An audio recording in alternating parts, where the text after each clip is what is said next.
People in the countryside rarely saw luxury cars on their dusty roads, so when a sleek black SUV suddenly stopped near the wheat fields, it became the kind of moment that made time pause.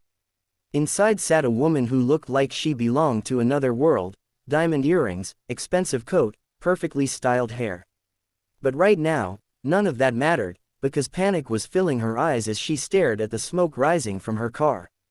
She was a millionaire, a woman people usually treated with respect and distance. But today, stranded alone on a quiet Canadian backroad, she felt strangely small, until she spotted a humble farmer walking toward her with slow, careful steps.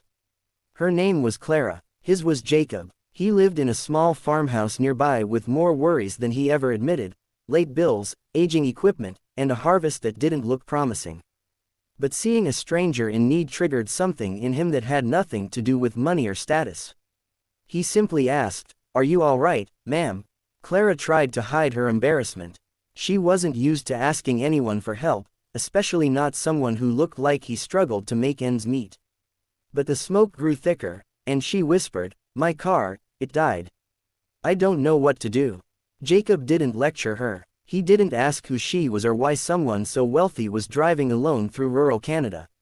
He just said, "Come to my farm. Phone doesn't work out here. You can warm up and call for help." She hesitated for a moment, but something in his calm voice felt trustworthy. Inside Jacob's modest home, everything was simple: old wooden floors, handmade quilts, the smell of freshly brewed coffee. Clara felt out of place, yet strangely comforted. Jacob's young daughter, Lily, ran in with pigtails bouncing.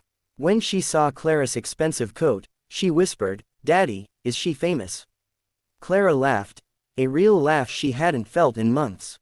While waiting for the tow truck, Clara noticed a stack of unpaid bills on the table. She noticed the worn-out boots by the door. She noticed the quiet exhaustion in Jacob's eyes. This wasn't a poor farmer by choice, this was a man fighting every day to keep his family afloat. "Farming must be tough," she said softly. Jacob nodded. "Some years are harder than others. But we try, we don't quit." Something about that hit her deeper than she expected. Clara had built her wealth, but she had lost pieces of herself along the way: people, peace, purpose. She looked around this small home and felt a warmth she hadn't felt in her mansion in years. When the tow truck finally called back, she felt almost disappointed. As she prepared to leave, Jacob said, "I'm glad you're safe now."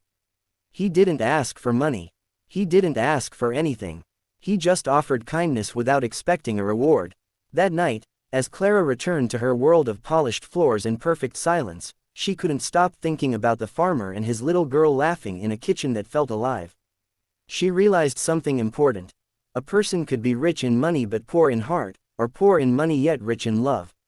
The next morning, Jacob woke up to commotion outside: large trucks, men unloading brand new farming equipment, seeds, tools, everything he needed to save his land. A note was taped to one of the boxes. "Thank you for helping me when I was just a stranger on the road." No cameras, no publicity, just gratitude. "Clara." Jacob sank to his knees. For the first time in a long time, he cried, not out of despair, but relief. Lily hugged him tightly, giggling, "Daddy, we're going to be okay."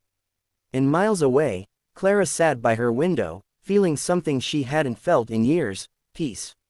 She had helped someone who helped her first, not because he wanted anything, but because kindness still existed in the simplest places. In the end, two completely different worlds met on a lonely road in Canada.